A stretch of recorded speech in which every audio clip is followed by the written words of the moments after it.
Hello all, good morning. 4th ஜனவரிக்கான current affairs பார்க்கலாம். நிருத்திய கலாநிதி award.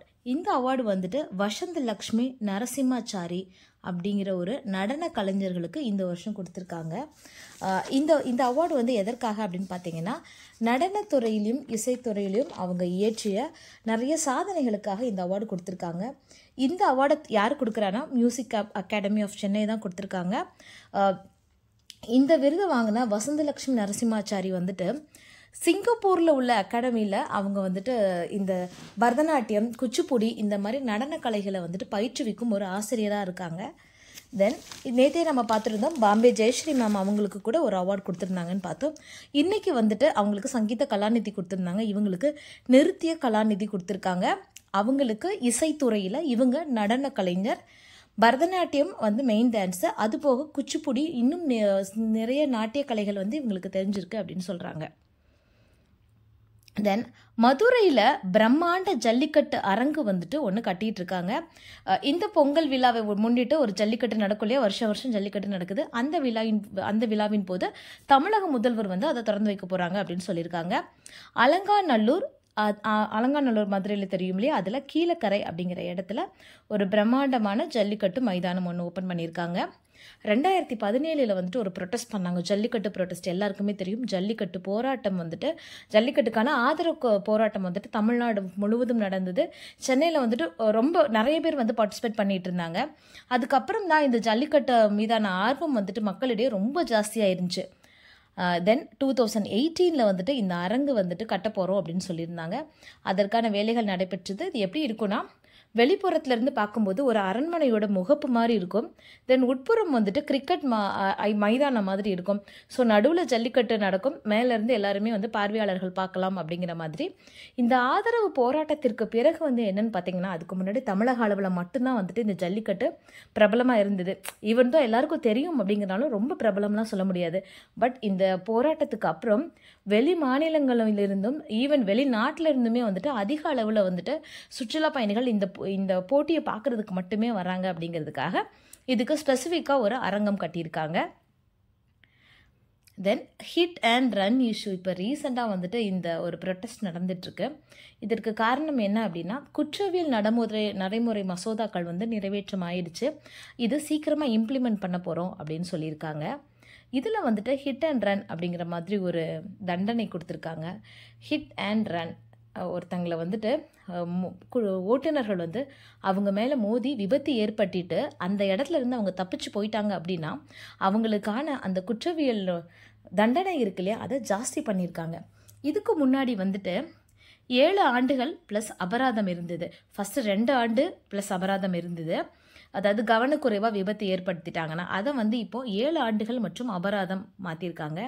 அதுபோல் அந்த இடத்துல வந்து இல்லை பக்கத்தில் உள்ள போலீஸ் ஸ்டேஷனில் போய் சரணடையலை, அந்த ஓட்டுநர் வந்து அப்படியே விட்டுட்டு ஓடி போயிட்டாங்க, அப்புறம் போலீஸ் தான் போய் கண்டுபிடிக்கிறாங்க, இந்த மாதிரி ஒரு சுச்சுவேஷன் இருக்கும்போது அவங்களுக்கு 10 ஆண்டுகள் தண்டனை மற்றும் 7 லட்சம் வந்து அபராதம் கொடுக்க போகிறோம் அப்படின்னு சொல்லிட்டு இந்த புதிய குற்றவியல் சட்டத்தில் வந்துட்டு திருத்தம் செஞ்சுருக்காங்க. ஸோ இதற்கு எதிராக வந்துட்டு நாட்டில் நிறைய இடத்துல ஓட்டுநர்கள் வந்து ப்ரொட்டஸ்ட் பண்ணியிருக்காங்க. அதனால பெட்ரோல் டீசல் வந்து தட்டுப்பாடு நிறைய இடத்துல இருக்குது அப்படின்னு சொல்லியிருக்காங்க. தென் இது ஒரு டேட்டா, த லாசன் பிராந்திய சுகாதாரம் அப்படிங்கிற ஒரு நிறுவனம் வந்துட்டு, இது ஒரு இதழ் நிறுவனம், ஒரு மேகசின். இவங்க வந்துட்டு ஒரு டேட்டா கலெக்ட் பண்ணியிருக்காங்க.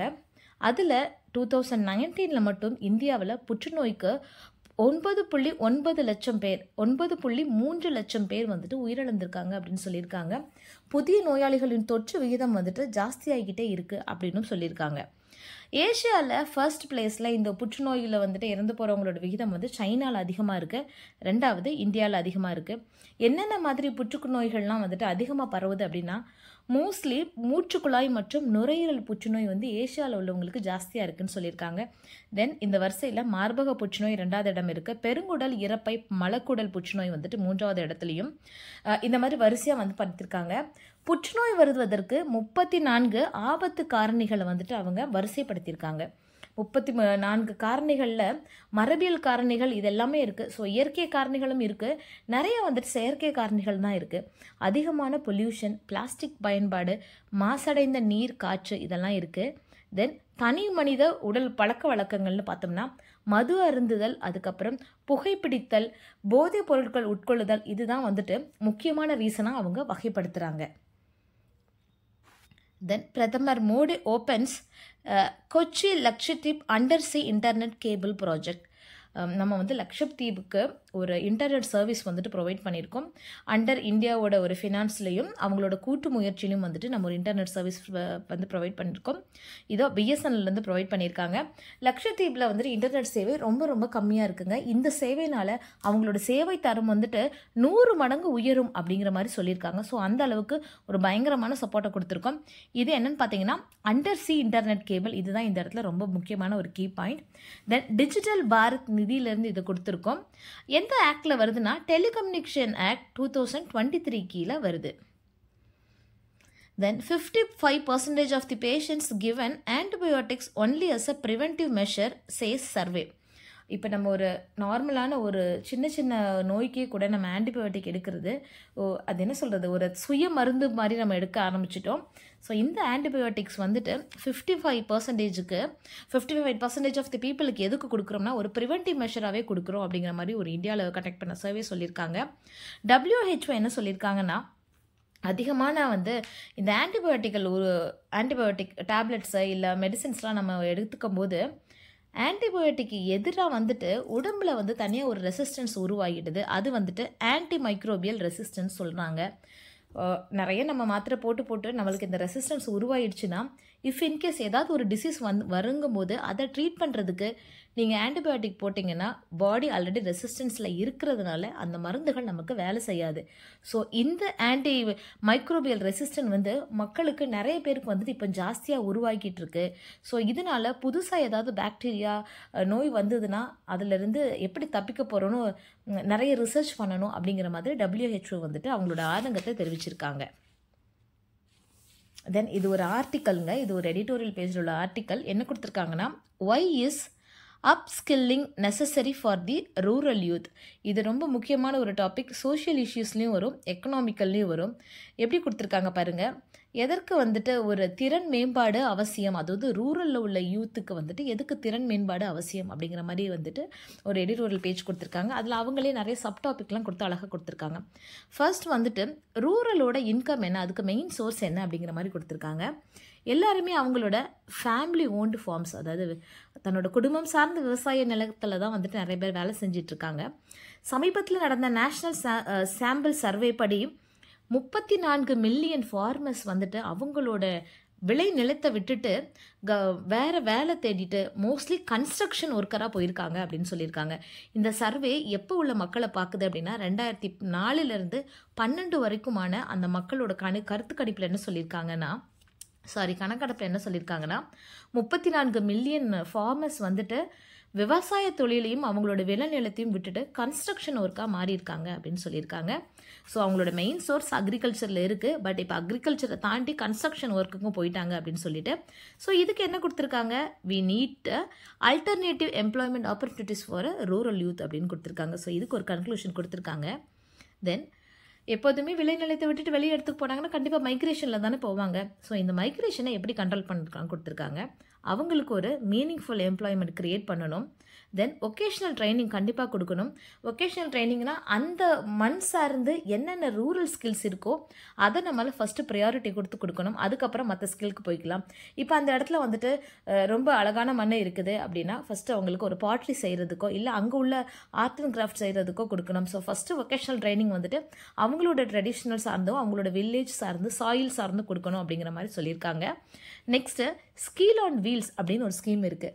இந்த ஸ்கீமை பற்றி நம்ம முன்னாடியே கூட பேசியிருக்கோம். ஸோ இது என்ன அப்படின்னா டோர் ஸ்டெப்பில் வந்துட்டு உங்களுக்கு ஸ்கில்ஸ் ப்ரொவைட் பண்ணுற ஒரு ஸ்கீம். இந்த ஸ்கீமை பற்றி தெரிஞ்சவங்க கமெண்ட் பண்ணுங்கள். இந்த ஸ்கீம் கரெக்டாக எதுக்கு அப்படின்னு தெரிஞ்சவங்க கமெண்ட் பண்ணுங்கள். இந்த ஸ்கீமை பற்றியும் கொடுத்துருக்காங்க. தென் இதுக்கு என்னென்ன சொல்யூஷன்ஸ்லாம் இருக்குது அப்படின்னா NIIT ஃபவுண்டேஷன், தென் பிரதம் இன்ஸ்டியூட், இவங்க 2 பேரும் இணைந்து வந்துட்டு இவங்களுக்கு ரூரல் யூத்துக்கு வந்துட்டு நிறைய ஸ்கில் டெவலப்மெண்ட் கோர்சஸ் நடந்துட்டுருக்காங்க. தென் இந்த NIIT கூட யுனிசெஃப்பும் சேர்ந்து கூட கோர்சஸ் நடந்துட்டுருக்காங்க அப்படின்னு சொல்கிறாங்க. என்னென்ன மாதிரி திறன் மேம்பாடுலாம் இருக்குது அப்படின்னா அக்ரிகல்ச்சர்லேயே வந்துட்டு கொஞ்சம் improvised version, agriculture mechanisation, pollution monitoring, nursing, and digital technologies, முக்கியமாக லேர்னிங், நான் ட்ரெடிஷ்னல் ட்ரேட்ஸ், இது எல்லாமே வந்துட்டு அவங்களுக்கு திறன் மேம்பாடாக கொடுக்கலாம் அப்படிங்கிற மாதிரி இந்த ஆர்டிக்கல் முடிஞ்சிருக்கு.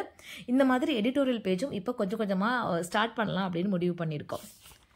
தென் இன்னொன்று என்னென்னு பார்த்தீங்கன்னா, ஜனவரி 3 நம்ம நேற்றுக்கே பார்த்துருந்தோம். டிசம்பர் 31 உள்ள மான் கி பாத்தில் பிரதமர் மோடி அவர்கள் வந்துட்டு வேலு நாச்சியார் அவர்களை பற்றி பேசினாங்க. ஜனவரி 3 வந்துட்டு வேலு நாச்சியார் மற்றும் சாவித்ரிபாய் பூலே இருக்குல்ல, இவங்க 2 பேத்துக்கும் பர்த்டே அப்படிங்கிற மாதிரி சொல்லியிருந்தாங்க.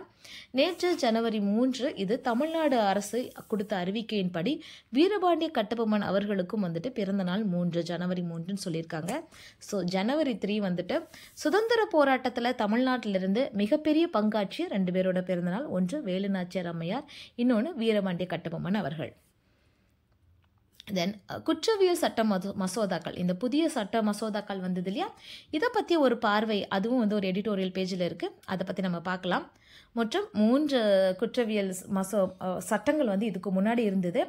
எப்போனா இது எல்லாமே வந்துட்டு ஆங்கிலேய ஆட்சி காலத்தின் போதே வந்துட்டு இயற்றப்பட்டது. ஸோ இப்போ புதுசாக ஒரு மசோதாக்கள் இந்த சட்டத்தை திருத்தி அமைக்கிறதுக்கான நோக்கம் என்ன அப்படின்னா, அவங்க என்ன சொல்கிறாங்க, கவர்மெண்ட் தரப்புலேருந்து என்ன சொல்கிறாங்கன்னா, ஆங்கிலேய காலத்தில் இல்லை காலனி ஆதிக்கத்தில் இருக்கும்போது இருந்த மசோதாக்களுக்கெல்லாம் முக்கிய நோக்கம் என்னதான் இருந்ததுன்னா, ஒரு குற்றம் புரிந்தாங்கன்னே அவங்களுக்கு தண்டனை கொடுக்கும் விதமாக மட்டும்தான் இருந்தது. பட் இப்போ நம்ம இயற்றிருக்க மசோதாக்கள் வந்து அவங்களுக்கு தண்டனை மட்டும் இல்லாமல் நீதியை நிலைநாட்டும் விதமாக வந்துட்டு, அதுவும் இல்லாமல் நம்ம பாரம்பரியம் நம்மளோட ட்ரெடிஷ்னல் வேலையும் இருக்கணுங்கிறதுக்காக நாங்கள் புதிய மசோதாக்களை கொண்டு வந்திருக்கோம் அப்படின்னு சொல்லிட்டு இந்த புதிய மசோதாக்கள் நாடாளுமன்றத்தில் இயற்றினாங்க. தென் இது இயற்றப்பட்டு சட்டமாகவே மாறிடுச்சு. வெகு சீக்கிரம் வந்து இது அமலுக்கு வரப்போகுது. 3 முக்கியமான மசோதாக்கள்: பாரதிய நியாய சம்ஹிதா, பாரதிய நாரிக் சுரக்ஷா சம்ஹிதா, பாரதிய சாட்சிய அதனியம். இந்த 3க்கும் வந்துட்டு தமிழில் கூட குற்றவியல் சட்டங்கள் என்னெல்லாம் பார்த்தீங்கன்னா தெரியும். ஐபிசி பீனல் கோட்லாம் இருக்கு இல்லையா, அதெல்லாம் இதுக்கு கீழே தான் வரும்.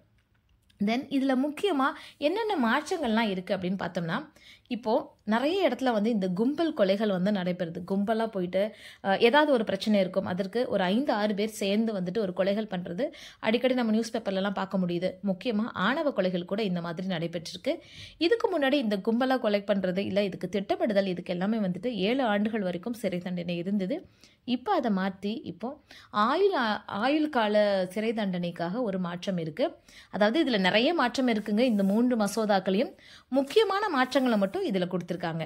தென் பயங்கரவாதம், இப்போ டெரரிசம் அப்படின்னா என்னென்னு எல்லாருமே ஒரு டெஃபினிஷன் எழுதுவோம் இல்லையா, இப்போது இந்த மசோதாலேயே டெஃபினிஷன், பயங்கரவாதம் இல்லை டெரரிசமுக்கு வந்துட்டு ஒரு டெஃபினிஷன் கொடுத்துருக்காங்க. அந்த டெஃபினிஷன் என்னென்னா, இதுக்கு முன்னாடி காலனி ஆதிக்கத்தில் இப்போ நிறைய இது இல்லை, பட் இப்போ பார்த்தீங்கன்னா சைபர் இருக்குது, டிஜிட்டல் வேர்ல்டாக மாறிடுச்சு. ஸோ நிறைய பயங்கரவாதத்தை அந்த டேர்ம்ஸை வந்துட்டு இன்க்ளூட் பண்ணியிருக்காங்க. தென் பொருளாதார பாதுகாப்பு, முன்னாடி வந்துட்டு இந்த பொருளாதார பாதுகாப்பு எந்த அளவுக்கு இருந்ததுன்னு தெரில, பட் இப்போ கள்ள நோட்டை அச்சிடுதல் இல்லை புழக்கத்தில் விடுதல், நம்மளோட கரன்சியை வந்துட்டு நம்மளோட கரன்சிக்கு ஏதாவது குந்தகம் ஏற்படுத்தும் விதத்தில் ஏதோ ஒரு சட்டவிதமான பரிமாற்றம் செய்தல் இல்லை கடத்துதல், இந்த மாதிரிலாம் இருந்தது. நிதி மேலாண்மைக்கு குந்தகம் விளைவித்தல், இந்த மாதிரி காரணங்கள் எல்லாமே வந்து பொருளாதார பாதுகாப்புக்கு கீழே வந்துருச்சு. இதுக்கும் தண்டனை விகிதம் வந்து கொடுத்துருக்காங்க. தென் இப்போ எல்லாருமே சொல்லிட்டு இருக்க இந்த வாகன சட்டம், இந்த ஹிட் அண்ட் ரன் எல்லாம் பார்த்துருந்தோம் இல்லையா, இந்த வாகன சட்டம், இது எல்லாமே வந்துட்டு இந்த புதிய மசோதாக்களில் ரொம்ப அடிக்கடி பேச்சு பொருளமாக முக்கிய சட்ட திருத்தங்களை சொல்லியிருக்காங்க. இது போக நிறைய திருத்தங்களும் இருக்குது. இதுதான் இன்னைக்கு எடிட்டோரியல் பேஜில் கொடுத்துருக்குது. தென் இன்னொன்று என்னன்னு கேட்டிங்கன்னா, பிரிக்ஸ் கூட்டமைப்பில் 5 புதிய உறுப்பு நாடுகள் வந்து இணைஞ்சிருக்காங்க. எகிப்து, எத்தியோப்பியா, ஈரான், சவுதி அரேபியா, ஐக்கிய அரபு அமீரகம், இந்த 5 நாடுகளும் வந்து புதுசாக இணைஞ்சிருக்காங்க. இதுக்கு முன்னாடி 2006 பிரேசில், ரஷ்யா, இந்தியா செப்டம்பர் மாதம் இவங்க மூவரும் இணைந்து வந்துட்டு பிரிக் அப்படிங்கிற ஒரு கூட்டமைப்பை உருவாக்குனாங்க. ஸோ பிரேசில், ரஷ்யா, இந்தியா, அந்த முதல் எழுத்தெல்லாம் எடுத்து போட்டால் பிரிக் அப்படிங்கிற மாதிரி ஒரு ப்ரொனன்சியேஷன் வரும். தென் 2010 செப்டம்பரில் வந்துட்டு தென்னாப்பிரிக்காவும் இணைந்ததுனால so South Africa, so BRIC plus S பிரிக்ஸ்ன்னு மாறிடுச்சு, அவ்வளோதான். இப்போ வந்துட்டு ஒரு 5 கூட்டமைப்புகள், அதோட 15வது உச்சி மாநாடு இப்போ நடைபெற்றுட்ருக்கு. இதில் வந்துட்டு இந்த 5 உறுப்பு நாடுகளும் புதுசாக இணைஞ்சிருக்காங்க. இது போக வந்து 6வது ஒரு உறுப்பு நாடும் இணையறதா சொல்லியிருந்தாங்க. கடைசி நேரத்தில் இணையாத காரணத்தினால இப்போ 5 உறுப்பு நாடுகளும் இணைந்துள்ளாங்க. உலக அளவில் 25% ஆஃப் பொருளாதாரம் வந்து இந்த நாடுகள் மட்டுமே கொடுக்குறாங்க. இந்த பிரிக்ஸ் நாடுகளின் கூட்டமைப்பு மட்டுமே 25% வந்து எக்கனாமியில் கான்ட்ரிபியூட் பண்ணுறாங்க அப்படின்னு சொல்கிறாங்க, வேர்ல்டு எக்கனாமியில். தென் இன்னொரு ஒரு டேட்டா கிடச்சிருக்குங்க. 5.33 crore கிராமப்புற வீடுகளில் வந்துட்டு குடிநீர் இணைப்பு இல்லை அப்படின்னு சொல்லியிருக்காங்க. இந்தியாவில் 5.33 கோடி கிராமப்புற வீடுகளில் வந்துட்டு குடிநீர் வசதி இல்லை. அதாவது டைரெக்டாக இல்லை, குடிநீர் வசதி சுத்தமாக இல்லைன்னு கிடையாது, வீடுகளுக்கு குழாய் இணைப்பு இல்லை அப்படின்னு சொல்லியிருக்காங்க. ஒவ்வொரு வீட்டுக்கும் வந்துட்டு குழாய் அமைப்போம், தண்ணீர் குழாய் இணைப்பு தரோம் அப்படின்னு சொல்லிட்டு கவர்மெண்ட் மத்திய அரசு வந்து ஒரு ஸ்கீம் கொடுத்துருக்காங்க. அது என்ன ஸ்கீம்னு தெரிஞ்சால் கமெண்ட் பண்ணுங்கள். இவங்களோட முக்கியமான ஏம் என்னங்க, ஒவ்வொரு வீட்டிலும் குடிநீர் அப்படிங்கிறது தான் இவங்களோட முக்கியமான ஏம். அதுக்கப்புறம் என்ன சொல்லியிருக்காங்கன்னா, இதை எப்படி நம்ம வந்துட்டு சரி பண்ண போகிறோம் அப்படின்னா, குடிநீர் விநியோகம் குறித்த திட்டமிடுதல், வடிவமைப்பு, ஒப்புதல், அதை செயல்படுத்தும் திட்டங்கள், இது எல்லாமே வந்துட்டு நாங்கள் ப்ராசஸ் பண்ணிவிட்டு மொத்த மக்களுக்கும் நாங்கள் வந்து வீட்டுக்கு வந்து குடிநீர் வசதி கொடுக்க போகிறோம் அப்படின்னு சொல்லியிருக்காங்க. தமிழ்நாடு பொறுத்த வரைக்கும் 75% ஆஃப் த வீடுகளுக்கு, ஒவ்வொரு தனித்தனி வீடுகளுக்குமே வந்துட்டு குடிநீர் குழாய் வந்துட்டு இணைப்பு இருக்குது அப்படின்னு சொல்லியிருக்காங்க. இது போக கரண்ட் அஃபேர்ஸில் பார்த்தீங்கன்னா ஒரு ஆர்டிக்கல் இருக்குது. உல்ஃபா, இப்போ அஸ்ஸாமில் நம்ம இது ஆல்ரெடி பார்த்துட்டோம்.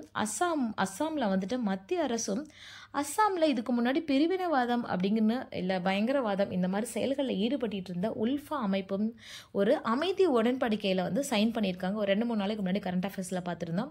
ஸோ இந்த உல்ஃபா அமைப்பு தோன்றிய விதம், தென் அவங்களோட நடவடிக்கைகள் பற்றி ஒரு எடிட்டோரியல் பேஜ் கொடுத்துருக்காங்க. டைம் இருக்கவங்க பார்த்துக்கோங்க.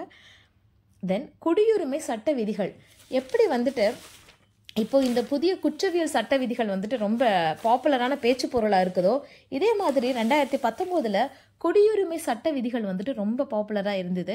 காரணம் என்னன்னா, இந்தியாவோட பக்கத்து நாடுகளில், அண்டை நாடுகளில் இருந்து அகதிகளாக இந்தியாவுக்குள்ளே வந்து தஞ்சமடைந்தவங்களுக்கு குடியுரிமை சட்ட திருத்தத்தின்படி நாங்கள் வந்து குடியுரிமை கொடுக்க போகிறோம் அப்படின்னு சொல்லிட்டு கொண்டு வந்தாங்க. இதில் நிறைய கான்ட்ரவர்சி இருந்தது. நிறைய அரசியல் தலைவர்கள்லாம் எதிர்ப்பும் தெரிவித்தாங்க, ஆதரவும் தெரிவித்தாங்க. சரி, நம்ம இப்போ இது என்ன அப்படின்னு சொல்லிட்டு ஒரு சின்னதாக இருக்க பார்த்துடலாம். பாகிஸ்தான், ஆப்கானிஸ்தான், வங்கதேசம் ஆகிய நாடுகளில் சிறுபான்மையினராக வசிப்பவங்க மத ரீதியாத துன்புறுத்தல் காரணமாக அங்கிருந்து வெளியேறி இந்தியாவில் அகதிகளாக தஞ்சமடைந்தாங்க. இவங்களுக்கு குடியுரிமை வழங்குவதற்காக இந்த சட்டம் வந்துட்டு வழிவகை செய்தது. இந்த சட்டம் எப்போ கொண்டு வந்தாங்கன்னா 2019 வந்து டிசம்பரில் வந்துட்டு நாடாளுமன்றத்தில் நிறைவேற்றினாங்க. தென் 2020 வந்து ஜனவரி 1 இதை இம்ப்ளிமெண்ட் பண்ணுவேன்னு சொல்லியிருந்தாங்க. பட் அன்ஃபார்ச்சுனேட்டாக அப்போ கொஞ்சம் எதிர்ப்புகள் கிளம்பிச்சு. அதுக்கப்புறம் கோவிட் பிரச்சனை வந்தது. ஸோ அதன் காரணமாக வந்துட்டு இது கொஞ்ச நாளைக்கு அப்படியே வந்து கிடப்பில் போட்டிருந்தாங்க. திருப்பி இதை வந்துட்டு நாங்கள் இந்த சட்ட திருத்த விதிகள்லாம் தயார் நிலைமையில் உள்ளது, ஸோ இதை நாங்கள் அமல்படுத்த போகிறோம் அப்படின்னு சொல்லியிருக்காங்க. இதில் யாருக்கெல்லாம் குடியுரிமை கிடைக்கும் அப்படின்னு பார்த்தீங்கன்னா, இந்த 3 நாடுகளும் சொன்னோம் இல்லையா, ஆப்கானிஸ்தான், பாகிஸ்தான், வங்கதேசம். இந்த 3 நாடுகளில் இருந்து இந்தியாவில் தஞ்சமடைந்த ஹிந்து, சீக்கியம், பௌத்தம், சமணம், பார்சி, கிறிஸ்தவம் ஆகிய 6 மதங்களைச் சேர்ந்தவர்களுக்கு மட்டுமே இந்த சட்டத்தின் அடிப்படையில் குடியுரிமை வழங்கப்படும். ஸோ 3 நாடுகள், 6 சமயங்கள், இது மட்டும்தான். இந்த சட்டத்தில் வந்து இஸ்லாமியர்கள் வந்து சேர்க்கப்படவில்லை. அதை சுட்டி காட்டி தான் வந்துட்டு 2019 நிறைய பேர் வந்துட்டு அதுக்கு எதிர்ப்பு தெரிவித்தாங்க. தென் அதுக்கப்புறம் கோவிட் வந்ததுனால கொஞ்சம் பிரச்சனையாச்சு. தென் இப்போ வந்துட்டு இந்த சட்ட திருத்தங்கள் தயார் நிலைமையில் உள்ளதை இதை நாங்கள் அமலுக்கு கொண்டு வர போகிறோம் அப்படின்னும் சொல்லியிருக்காங்க. இது ஒட்டி வந்துட்டு இப்போ இது குடியுரிமை சட்ட திருத்த விதிகள், இதை ஒட்டி வந்துட்டு ஒரு சட்ட திருத்த ஏடு, ஒரு புக்கு மாதிரி கூட கொண்டு வந்திருந்தாங்க. அதை பற்றியும் கூட அப்போ பேச்சு பொருள்னா அதிகமாக இருந்தது. அதை பற்றி நம்ம இன்னொரு நாள் பார்க்கலாம். மீதி நாளைக்கு பார்க்கலாம். தேங்க்யூ.